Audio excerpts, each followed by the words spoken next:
Nursing পড়ার জন্য কোন কোন এক্সামগুলো দিতে হয়, বিশেষ করে যারা মেয়েরা তোমরা নার্সিং পড়ছো, প্রথমে হচ্ছে ওয়েস্ট বেঙ্গলে যদি নার্সিং পড়তে চাও তাহলে ওয়েস্ট বেঙ্গল কাউন্সিলিং করার জন্য জেনপা এক্সামটা দিতে হবে।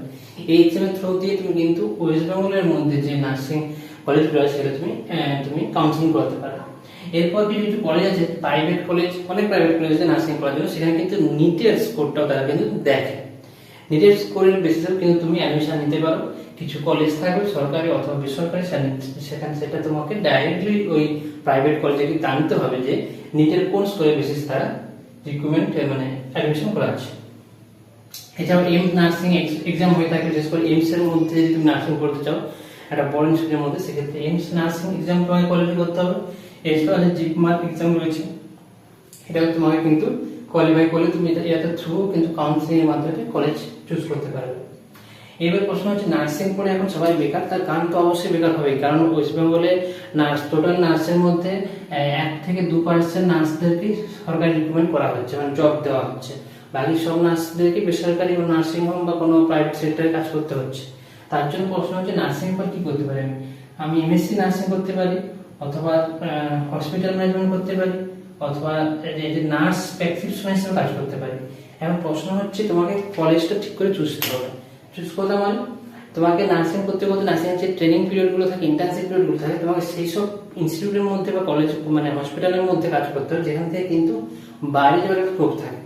অনেক বড় বড় ইনস্টিটিউট আছে যেখান থেকে তুমি নার্সিং পড়লে কিন্তু তুমি বাইরে যাওয়ার একটা লেন্স থাকবে, অথবা তুমি কোনো ইনস্টিটিউটে বড় একটা যে বড় বড় যে নার্সিং হসপিটালগুলো রয়েছে সেখানে তুমি 2 বছর কাজ করে সেখান থেকে এক্সপিরিয়েন্স সেন্টার নিয়ে কিন্তু তুমি বাইরে অ্যাপ্লাই করতে পারবে।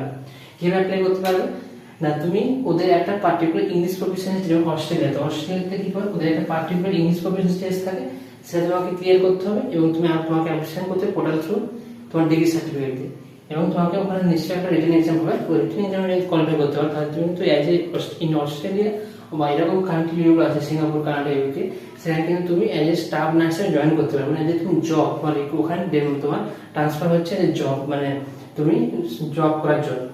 এছাড়া জব কি অপরচুনিটি রয়েছে নার্সিং করার পরে, যে স্টাফ নার্স হিসেবে তুমি কাজ করতে পারো, অথবা আইসিইউ নার্স, অথবা মিলিটারি নার্স এবং রিসার্চ পর্যন্ত তুমি যেতে পারো।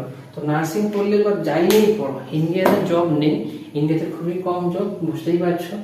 বলছে টোটাল ওয়েস্ট বেঙ্গলে 10 কোটি মানুষ জব, তার মধ্যে বলছে 1 লাখ জব দেবে, মানে কত 1% জব দেবে।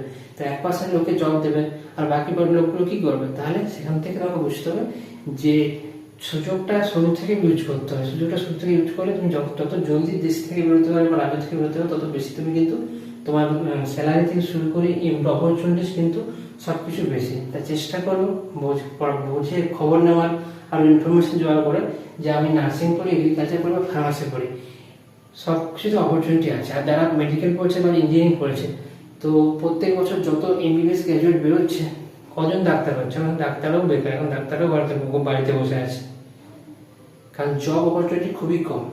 তার জন্য বলছি, এবং কিছুদিন আগামী 5 বছর পুরো এমবিবিএস এ ভর্তি হয়ে পুরো 4-5 এমবিবিএস গ্র্যাজুয়েট থাকবে। তো যেরকম ভাবে প্রত্যেকের সাবজেক্ট স্যাচুরেটেড হয়, এভাবে প্রত্যেক সাবজেক্টও স্যাচুরেট হবে, কিন্তু তোমাকে চেষ্টা করতে হবে জলদি এখান থেকে বেরোতে হবে, এই ট্র্যাক থেকে। এডুকেশন যে ট্র্যাক হয় ইন্ডিয়াতে অপরচুনিটি কম, সত্যি বলতে অপরচুনিটি কম।